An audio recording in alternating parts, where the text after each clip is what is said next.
Best boy.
This is Doctor Who. I'd like to... Now your scarf is down on the chair. No, there's one of these red chairs now, not Bill. Do you want another? Do you have another match, Bill? No expense spared. Oh yes, those are superb, aren't they? Temple Odyssey. That's super.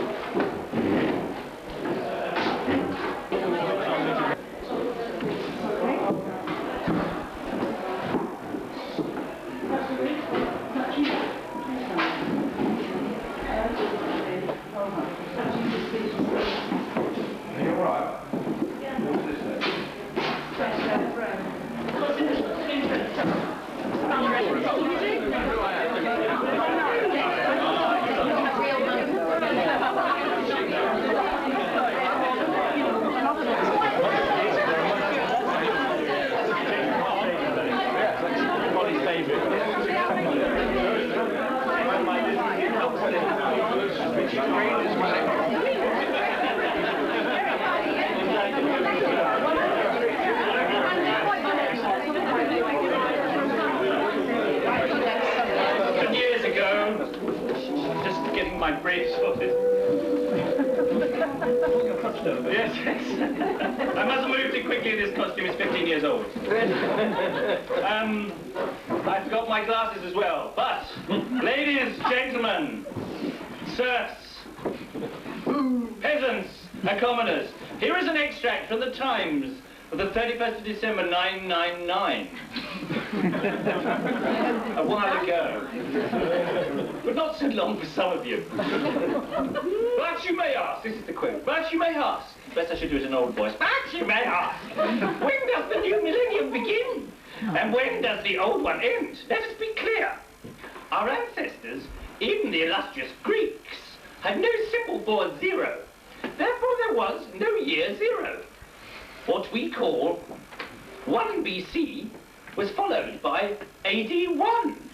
This means that the first day of the new millennium was the first day of AD 1. And from this it is apparent that the first day of the coming millennium will be the first day of 1001.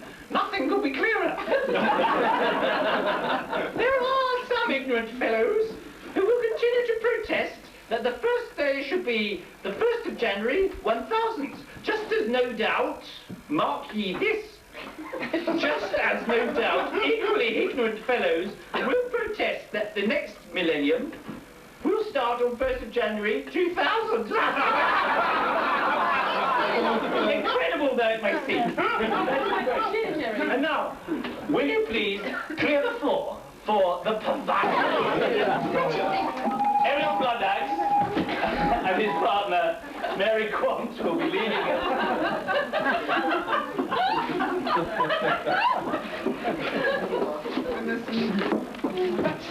Quick! Right, talk amongst yourself. I got left, right. You're in the corner. Yeah. Right? Forgotten it. Step to the right. Right, Very what's it stately. like now? Forward, 2, 3, and close. Hold back. I'm making this up as I go along. Here we are. Oh, they're off.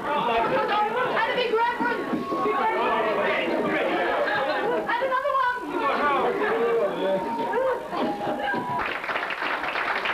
Forward, 2,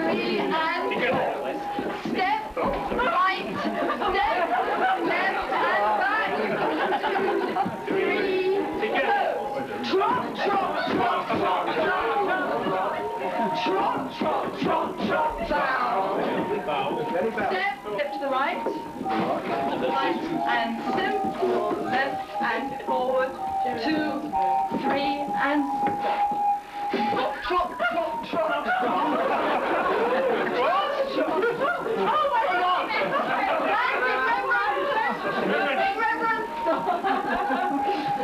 Big reverence. And simple. Simple. Right. And great big one.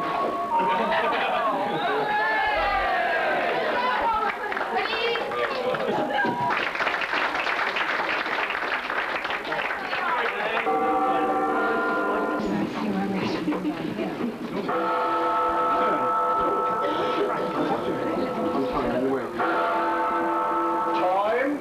You want to know about time travel? I don't know how you found us. I don't know who you are. But you've come to the place for time travel. But you must listen to me carefully, for I shall have to controvert some ideas that are almost universally accepted. The geometry, for instance, they teach at school is based on a misconception. Yes, yes, but we were discussing time travel, and time is getting on, and it'll soon be dinner time, and if we do too much time, time will be lost. Patience, stranger, patience, for I will show you that time is not... Oh, Lord Philby here. He is the builder of the machine, and he will show it you in due course. Some people call him the first Time Lord. Sir Philby? Who wants to know? This stranger here. I would introduce you, but I don't know who he is. I tried to explain to him that time is just a fourth dimension, but he wants to know why we can't travel in time like we can in the other dimensions. Whoever you are, let me tell you that you can sail through time with my machine as easily as Montgolfier sail through the clouds. Does it really? You can invest all your money today, watch it accumulate, then hurry on ahead and gather the proceeds. Yes, but it's sometimes better to go forward first and see the outturn of your actions before doing anything at all. I've already done this. And Philby, please read out a list of some of the things I have discovered.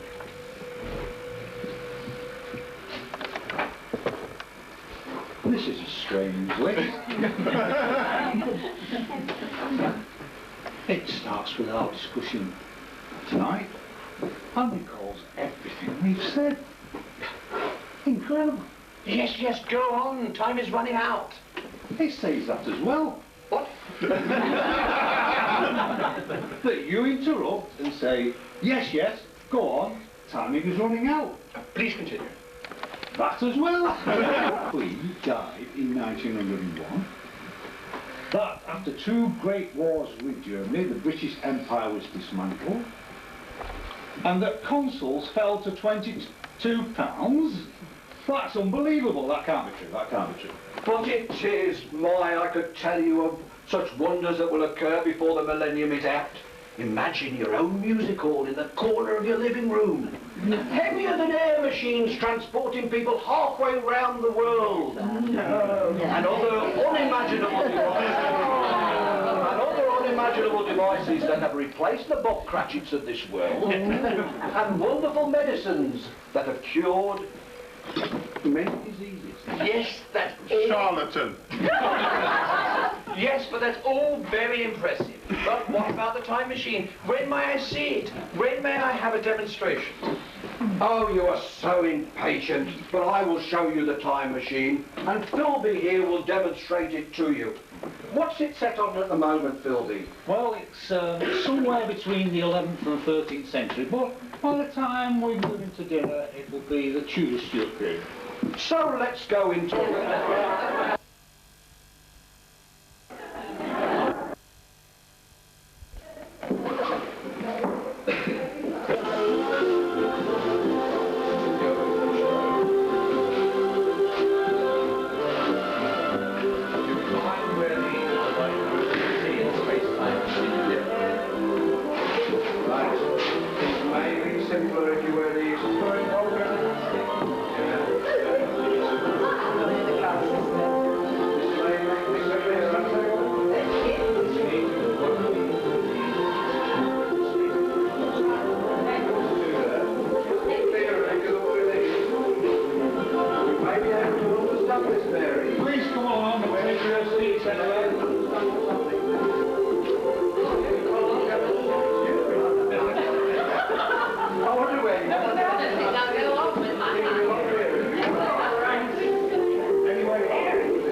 Can't even see through it.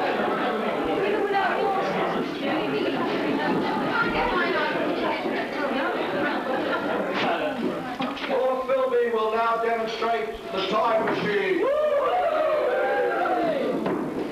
Where is Lord Philby? I bet he's in that time machine again. Oh, no, he's not. Oh, you're in that time machine? Yes, he is. Yeah.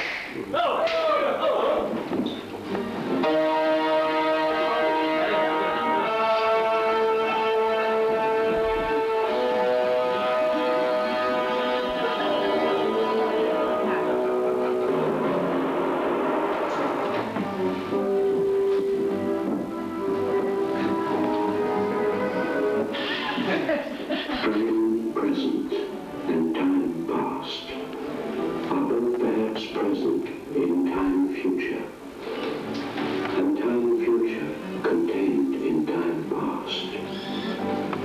If all time is eternally present, all time is unredeemable. What might have been is an abstraction, remaining a perpetual possibility only in the world of speculation.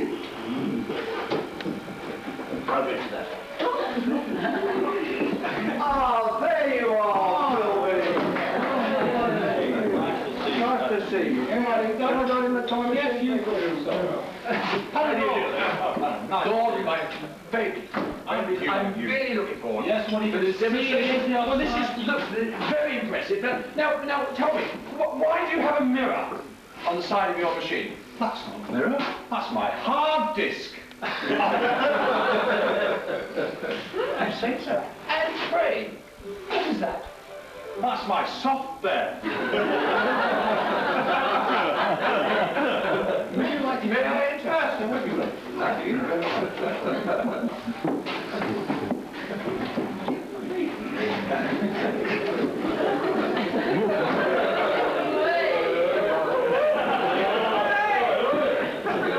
Big! I can't see the professor here. Ah, no, there he is at the other end. How do you get it to rise? Well, you know these machines, I can certainly get it to rise. It's very big, as you can see, but it can get bigger. All you have to do is to give it the right code. Now, what I want you to do is just sit back, and I'll give you a demonstration, and then we'll feed in the right code, and we should see it rise. So, before we get underway, let's just warn people that things are going to happen. Now, of course, it physically won't rise, but we'll see it rise. That's just our warning starter way. Now, we can feed in the right code. O-A B-I-A G-R-A B-I-A G-R-A B-I-A G-R-A B-I-A G-R-A B-I-A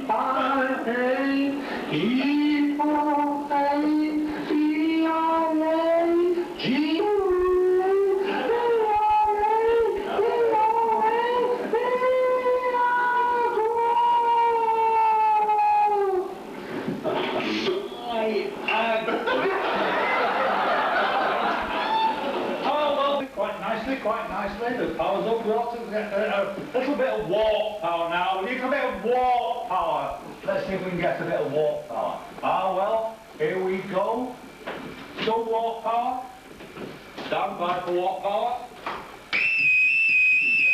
Whoa!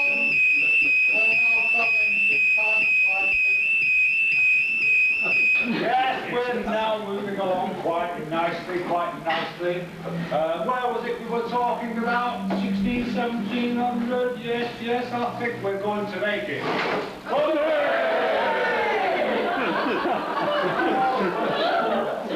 Well, I think we're there. I don't see any problems. Well, all done very nicely indeed.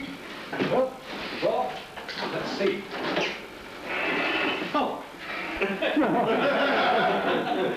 Where's the professor? And Doctor Who? God, the trouble is, it's this Grange, you know. 16 or 1700, the timetables weren't quite right with universal time. So, I think what's happened, I probably dropped them off a couple of minutes early. Got to wait a bit. Did you enjoy your first course? Well, I'm still feeling a bit peckish. So, while we wait, anybody got a drink for me? My wench here? My serving wench? Oh, shame. Well, that's a substance. That's a drink with good substance. Milk. Now, milk is mysterious. I can tell you, even in the 21st and the 22nd century, there's a mystery about milk. Now, I used to explain this mystery to my students with a song. And one of my earlier students was a man called Mr. Richards. He's had no small amount of success. You may have heard of him. So, many years ago, I put this mystery of milk to him. And still think about it, and perhaps my assistant's about here. What we'd like to do, we're going to give you a run through of this song, and my assistant and I will sing it first, and then what we'd like to do. Now, have you, can you all see it clearly out the back there?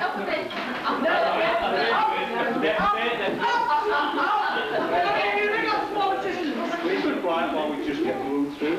You'll be able to do your turn. Right, are we ready?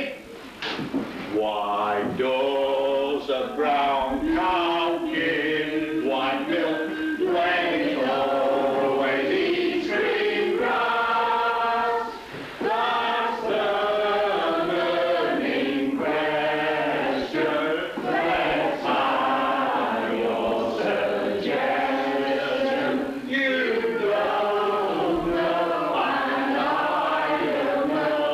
Won't you feel ask? Why does a brown cow give white milk when it always eats green grass? Right, now there you are a demonstration. I'd like you to do it without our accompaniment. Now, 1, 2, 3. Why does a brown cow give white milk when it always eats green grass? That's your burning question. Let's have your suggestion. You don't know, and I don't know. Don't you feel ask? Why does a brown cow give white milk when it always eats green grass? Good see. Well, we're still not here.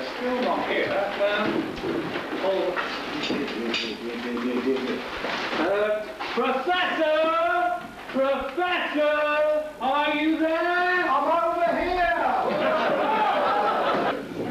The time machine works. Doctor V. Well, isn't that Doctor Who? What he? It's most impressive. However, there is a slight fault for the space-time continuum mechanism, so I appear to have visited the colonies on my way here, and I come really bringing gifts from the New World. Oh, Thank you. sorry about that. Thank you.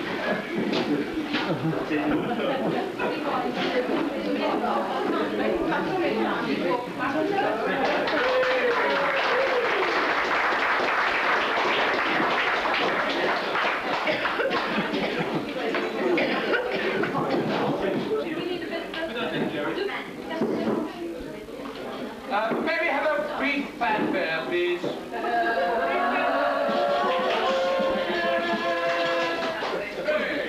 We'll tell you of the kings of England and a few from Scotland too. Don't forget we've had some queens. Oh, let's start with no more ado. William I was the first of our kings, not counting Ethelred's and things, and he had himself crowned, anointed and blessed. In 1060, well, I need to tell you the rest. To hew and hack in a fierce attack, to flay and fell the infidel, to make short work of the murky Turk and draw the gore from the dusky moor. This was the first and favourite art of reckless Richard, the Lionheart, who sure of aim and never afraid, was always game for a good crusade. John, bad King John, shamed the throne that he sat on. Not a scruple, not a straw cared this monarch for the law. Promises he daily broke. None could trust the word he spoke. So the barons brought a deed down to rushy Runnymede.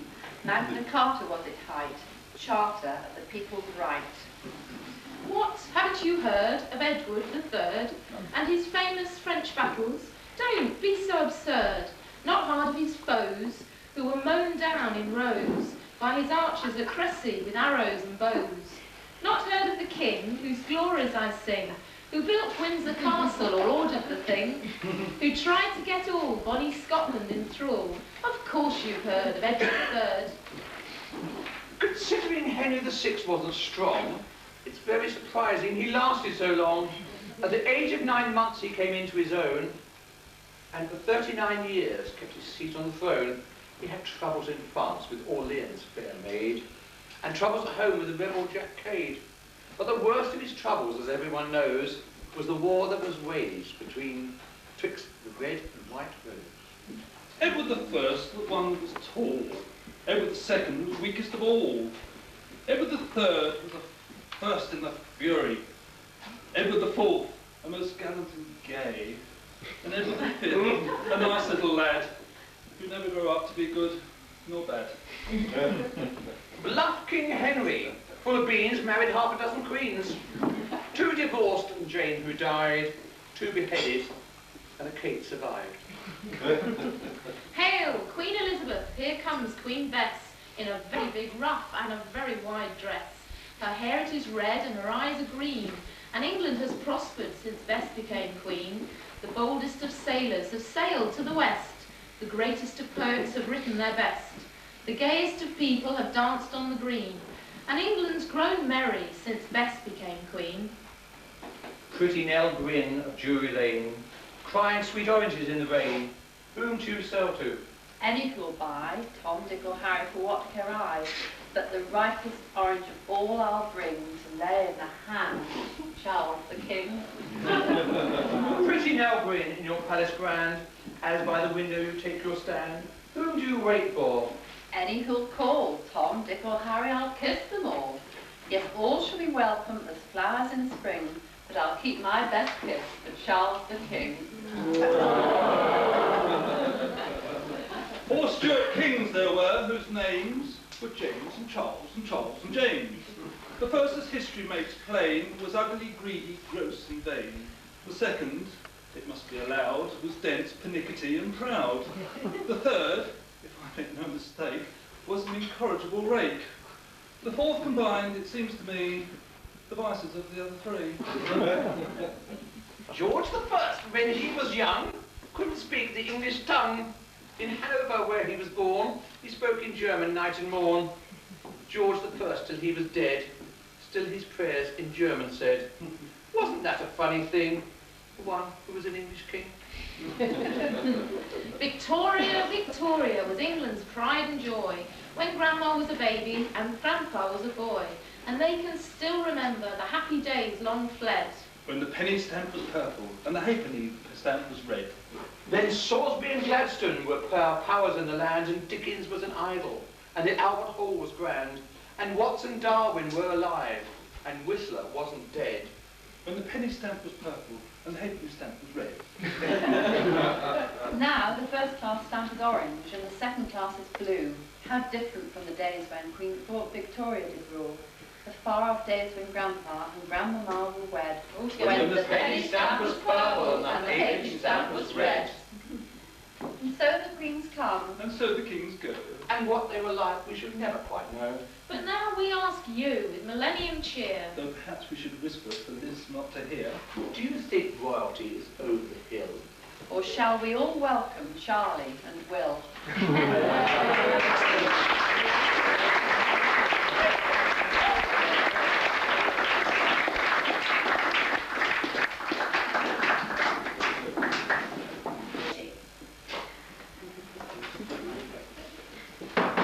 I'll do the reading, because I've been trained as an actor for the present job.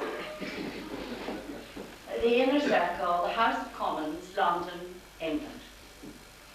Dear ladies, sorry to trouble you during your break from the provinces. Still, maybe a good chance to enter into the centre of things again soon, huh? Here is the the cleaning list for the giant clear-up.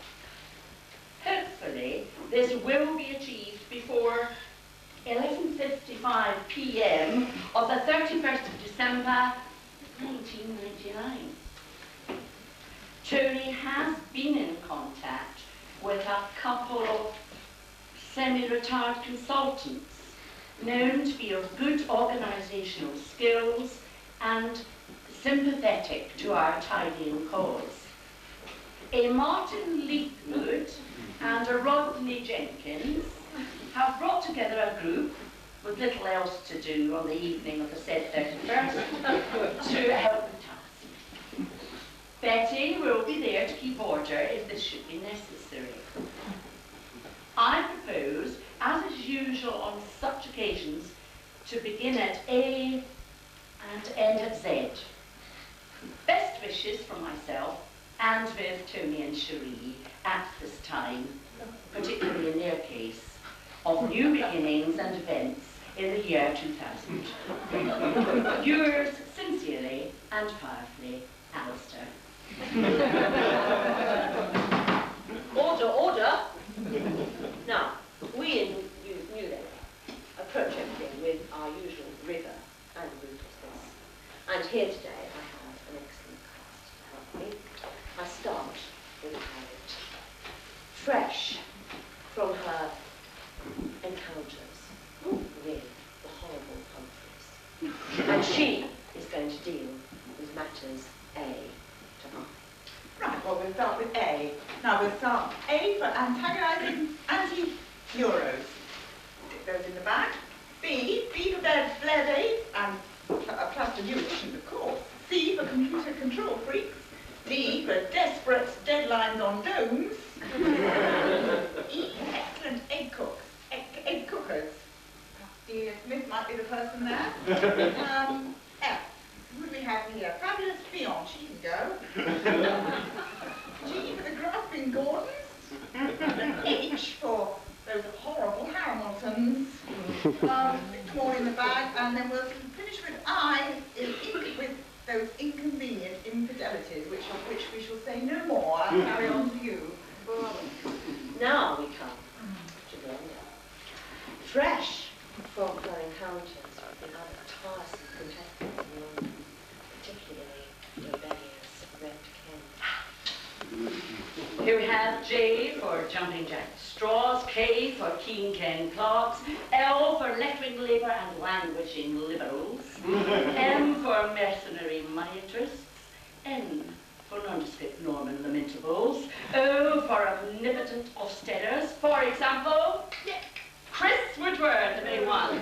Oh, and octogenarian ordinalists, for example, Ted Heath.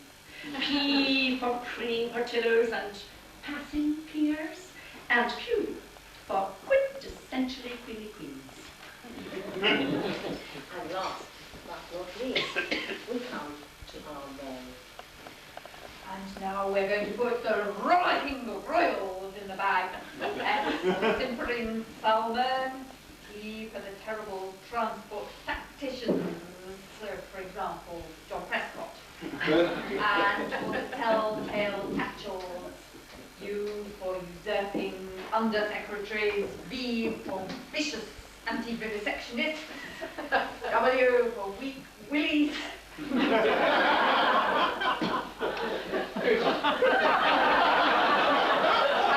wobbling wiggygums,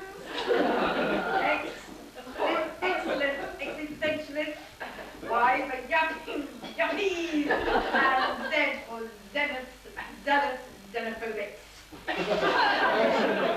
Ladies, we've done so well. I'm still tiny. That's right. Now, we believe that we have searched to the outer limits of the Houses of Parliament, but you may well have some suggestions that people that we do not yet have in our bag. Over to you. Betty, can I nominate yourself? C for cute, curvaceous, ex-chorus girl.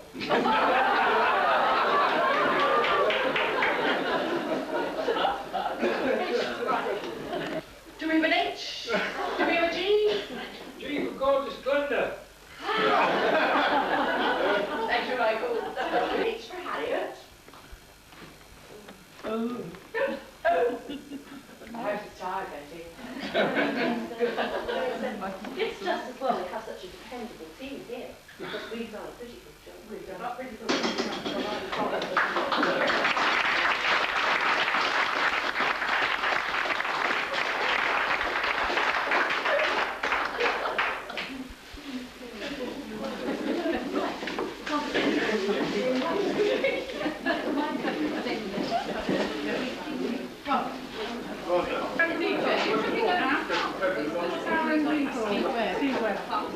What is the matter, Doctor Who? Kind sir, I feel the change of life approaches. Yes, it does look like it. And without my cosmic temporal dislocator, I've no way. So I require your assistance, else, and these kind people, else I should be sucked into the wormhole of time. Oh, can you assist? Yes, we need the magic song. We need a magic song, and then we'll ask you to go into the time machine, and you will feel better in no time at all. Just hold on a minute. Now, we need the help. We need help from this side of the room, from down there, roughly, just there. So yes, that's right, you're this side. That's right. So everybody up to the wall, this side. Now, the words. You must learn the words. They're very complicated. Nimini nim. Do you think you can manage nimini nim? Nimini nim. Right, now there's the tune. You will recognize it. It goes like this. Nimini nim, nimini nim, nimini nim, nimini nim, nimini nim, nimini nim, nimini nim, nimini nim. Brilliant. Hold it. Don't forget. Now I need some help. Celia, come this way, please. Come and help. Are you all right, sir? Yes. Hang on. How do you real time? Yes. Right now. We need another tune. Right. This side of the wall. Down there. Do we know this Keep it tune? through this side. This is the best side. We're the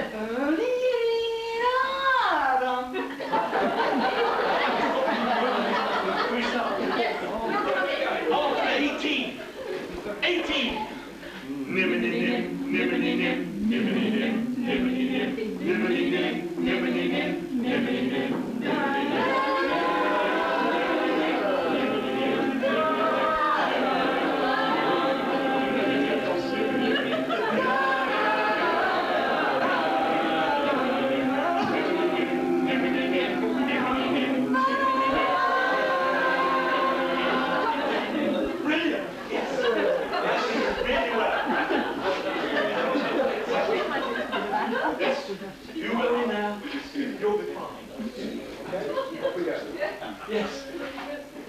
See you in.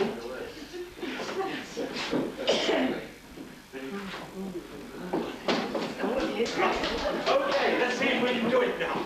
Right, after 18. 18. Nim-a-nim-nim, nim-a-nim-nim, nim-a-nim-nim, nim-a-nim-nim, nim-a-nim-nim, nim-a-nim-nim, nim-a-nim-nim, nim-a-nim-nim,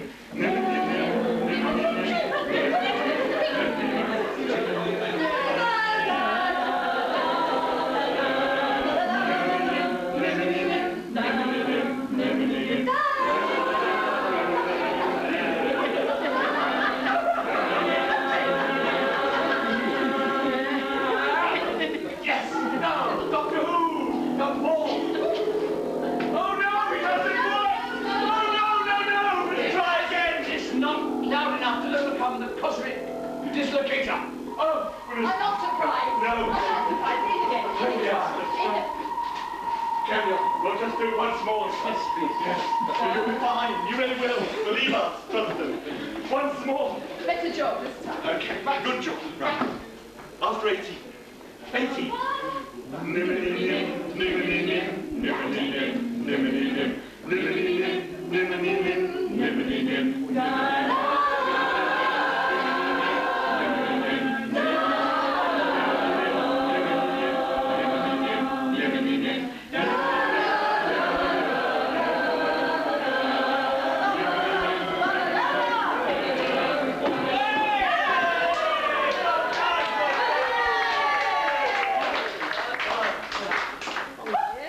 What planet am I on now?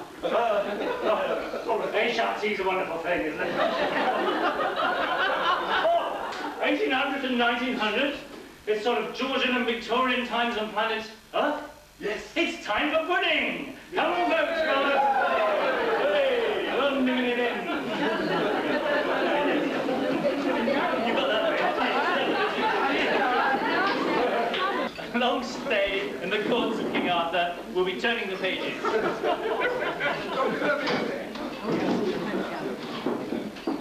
angelic police are gathering. Hasten with your pudding gathering. Pudding still have right of way.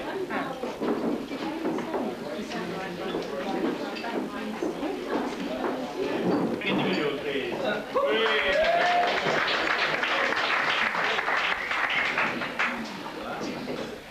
We are the three old legs, but sometimes we're part-time policemen.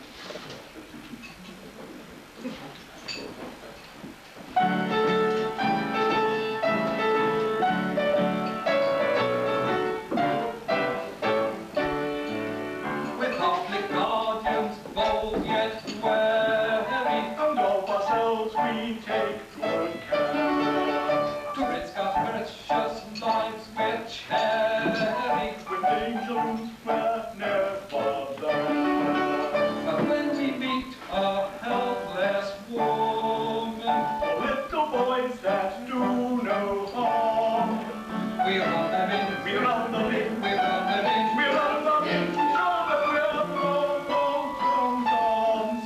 We run them in, we run them in, we run them in, we run them in, we show them we're the Bolshoi dons.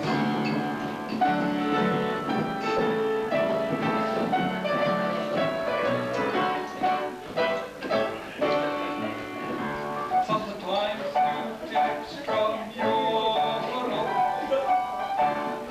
lives we chase. We like to gamble in things broad, commune with nature face to face. Unto our feet then back returning, refreshed by nature's holy charm. We run them in, we run them in, we run them in, we run them in, we show them we run them in, we run them in, we run them in, we run them in, we show them we're the Bolshoi dons.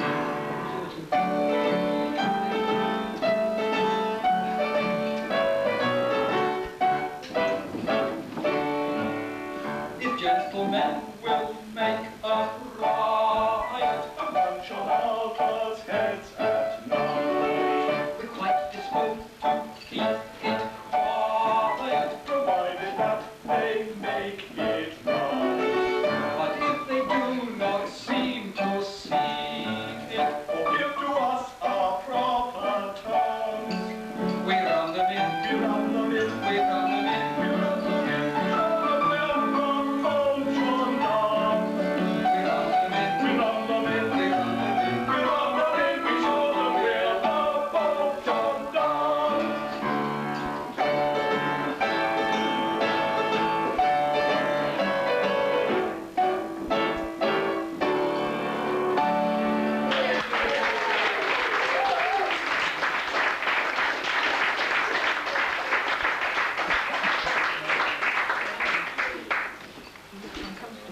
This is a little number that you probably recognise.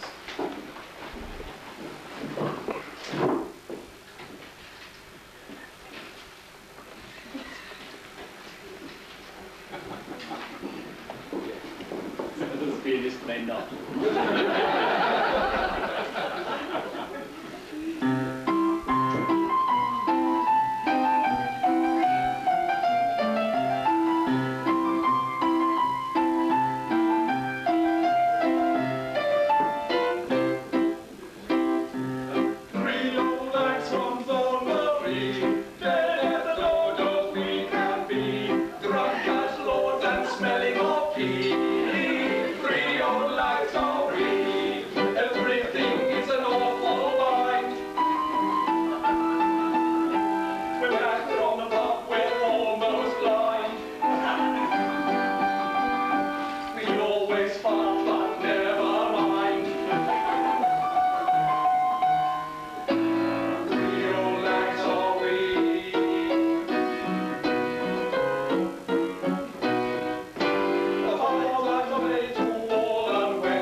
Special thanks to Franz Schumann on the piano.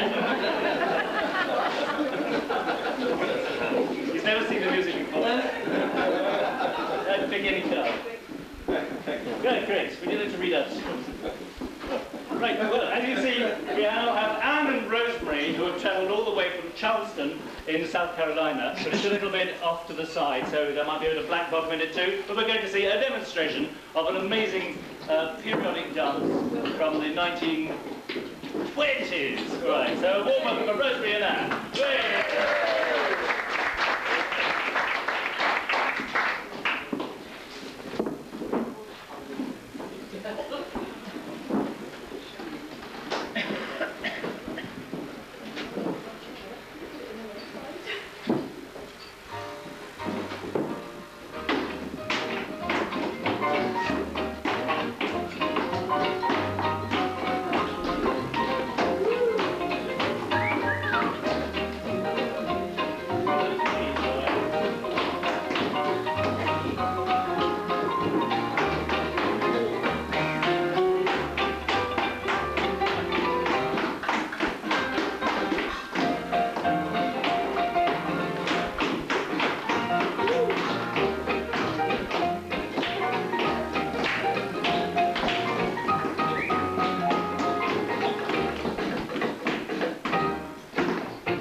Carolina has nothing finer. And now, I believe we have an important visit from a gentleman from Chelsea. I'd like you to put your hands together, but carefully please, for Mr. Thomas Crapper, Esquire. Mr. Crapper. Hey! He's a little bit shy, sir. Oh, yes. He's always one for business opportunities on his own. This chair, you tell us a shifty way.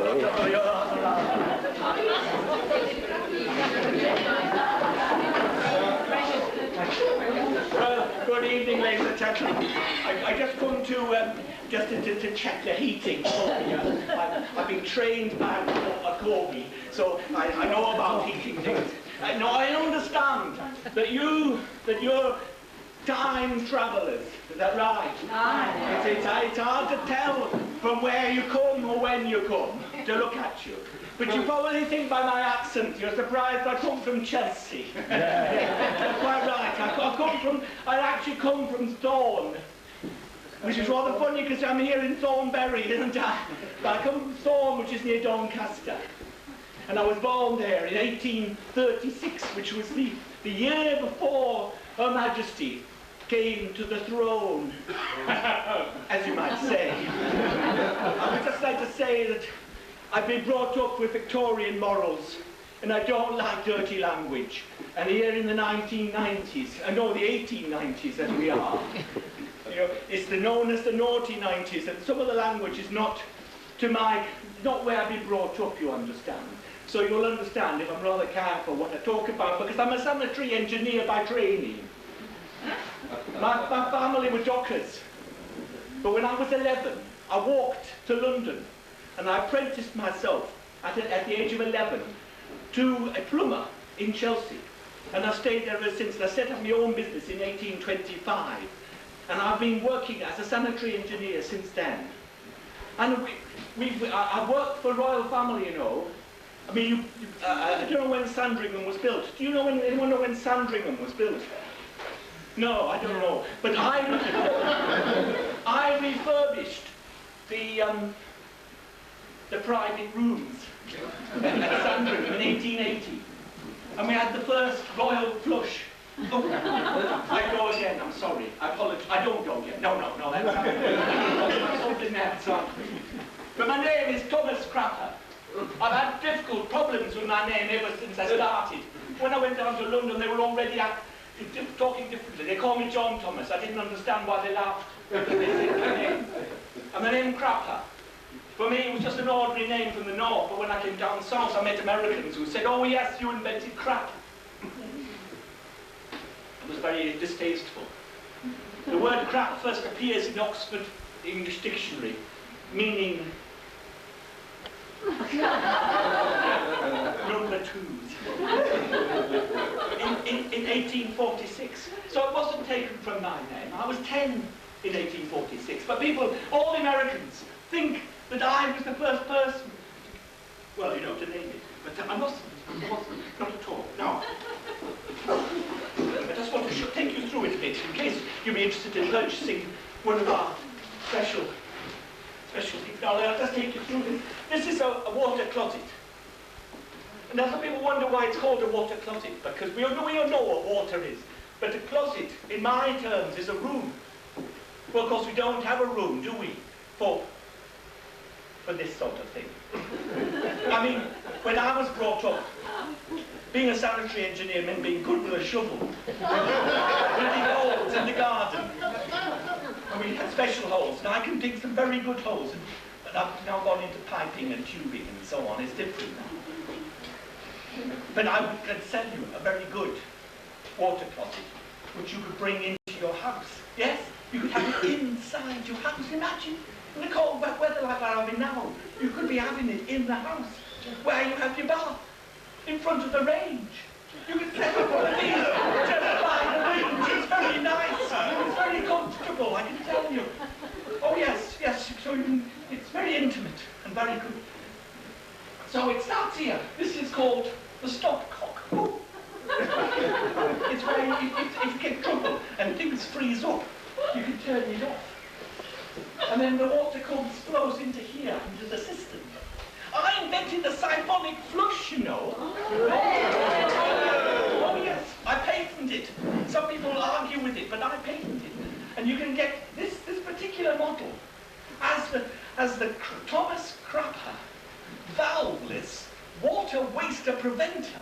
Now, in your days, probably people just pour water everywhere. But it's very important, I think, to save water.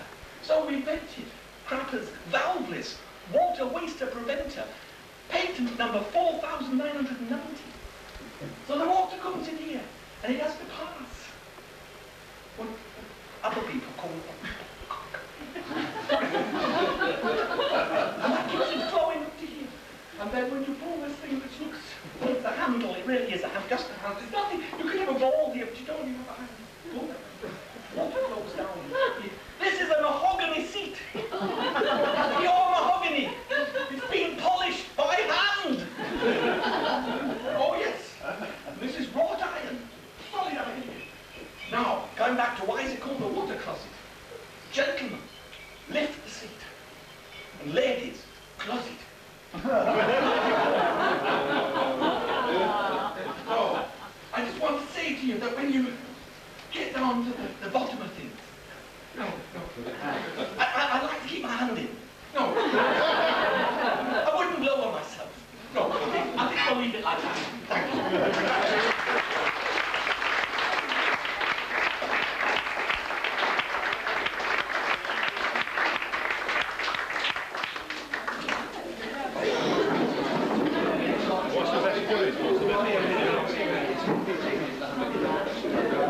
Move the tables back to the wall and put the chairs this side of them, so that when we do Rise and Dancing after midnight, we'll be prepared for that. You gingerly do your tables parallel to the wall, and put your chairs towards the living room there.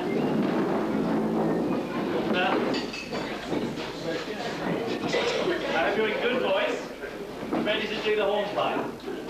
Clear the decks. The military ticket line. Where's Big Ben Sugden? He's gone. He's gone. I think you better start now, Mr. Martin.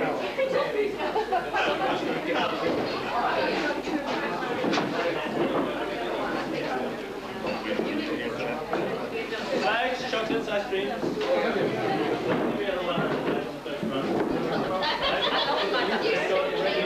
I'm sorry to have got Welsh flag. Or a Scottish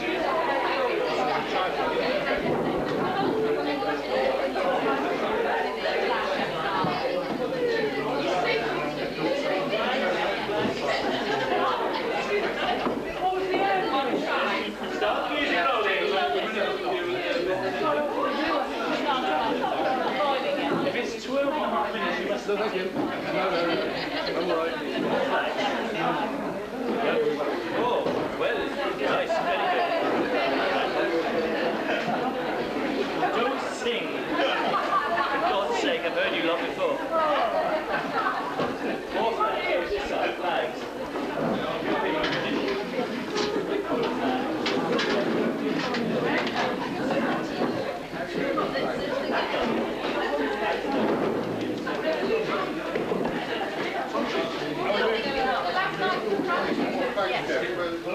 Yes.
First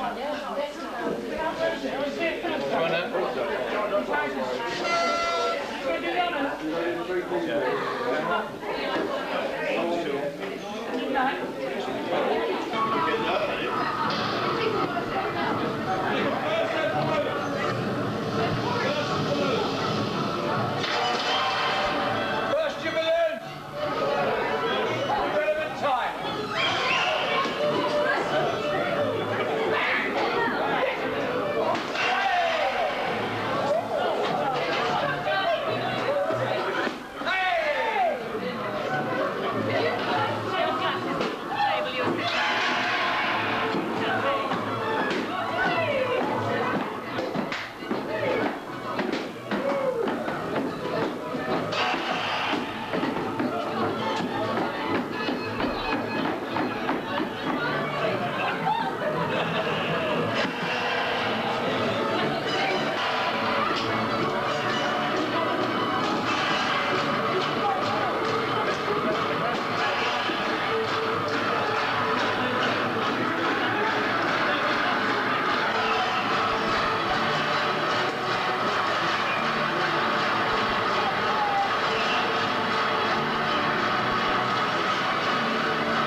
St. Million, no, it says it's naught o'clock, so it must be Happy New Year time. Happy New Year!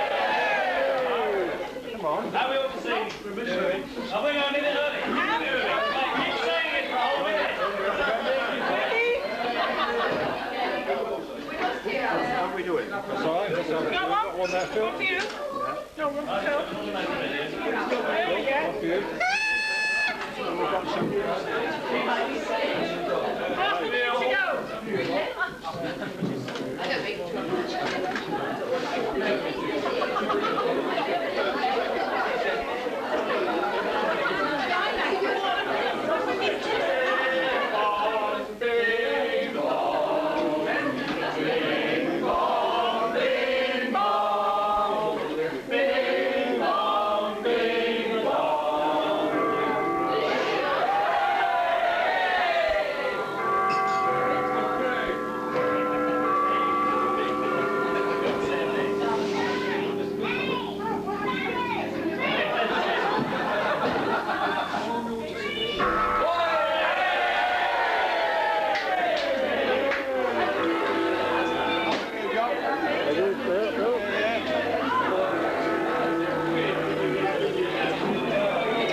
Milty, weren't they? Go on. Oh, sorry, Mike, sorry. What noise? Oh, I'd like my name. Two. Oh, no. Can I? Right. Another one. What have you got? What's your dead spot? Oh, really pretty. Surprised there aren't more people out the high street. Oh, quiet up there. I can't make it. There we are. Have another two. Can I have two? And one for yours. Two party.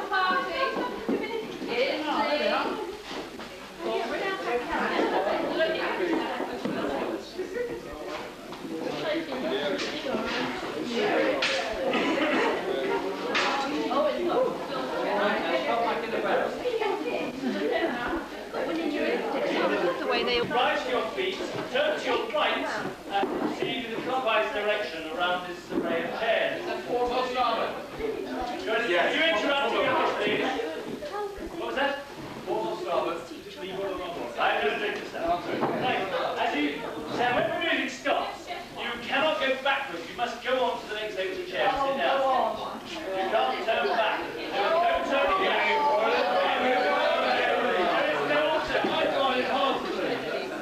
Let's have a little practice. Music maestro, please. Here we go. Sing to it, please. Yes, sir, three bags full. One for your master, one for the maid.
Go forwards, right? And I'm blindfolding Franz Schubert.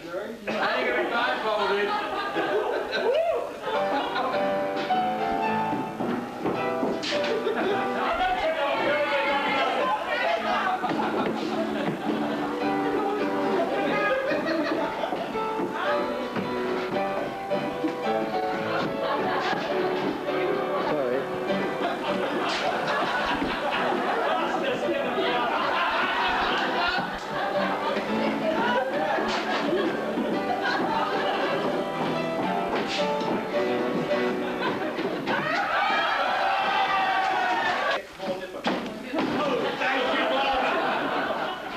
been in these things before. Yeah. You can help me print some paper. Now this one. You know what to do, John?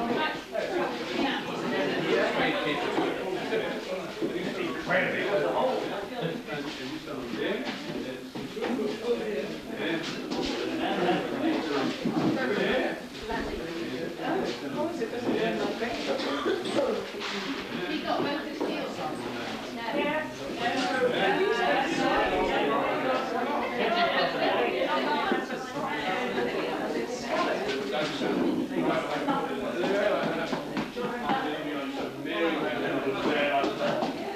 Hi, Mary.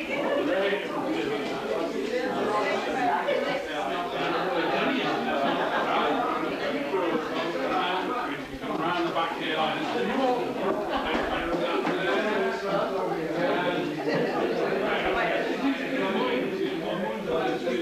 How are you doing, John? I'm Martha! Thank you, you all step off. John will choose the next volunteer. Take the middle minute if you can. Right, come on. Great. Inside. Come on, inside. Right in there. Arms around each other. And another one behind. Into the middle. Into the middle. Oh, yeah, come on. Into the middle. Pull. Another one on the end here. Put your arms around Jerry or something. Into the middle. Into the middle. Tight, push in tighter. Very well done. Thank you. Step off.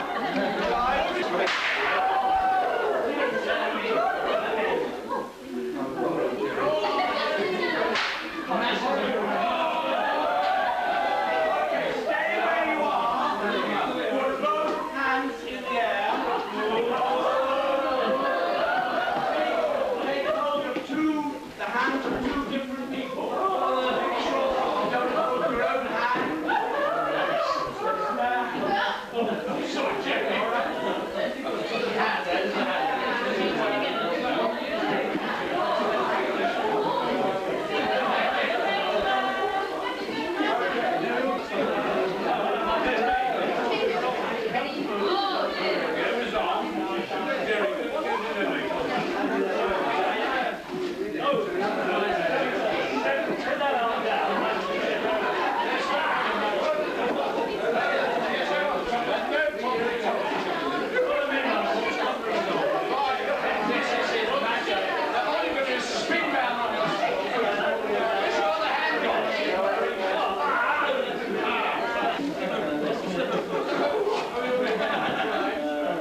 personality of the millennium.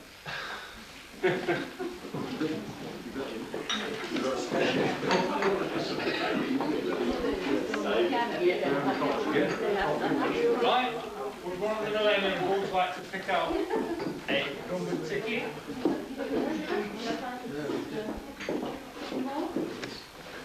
There.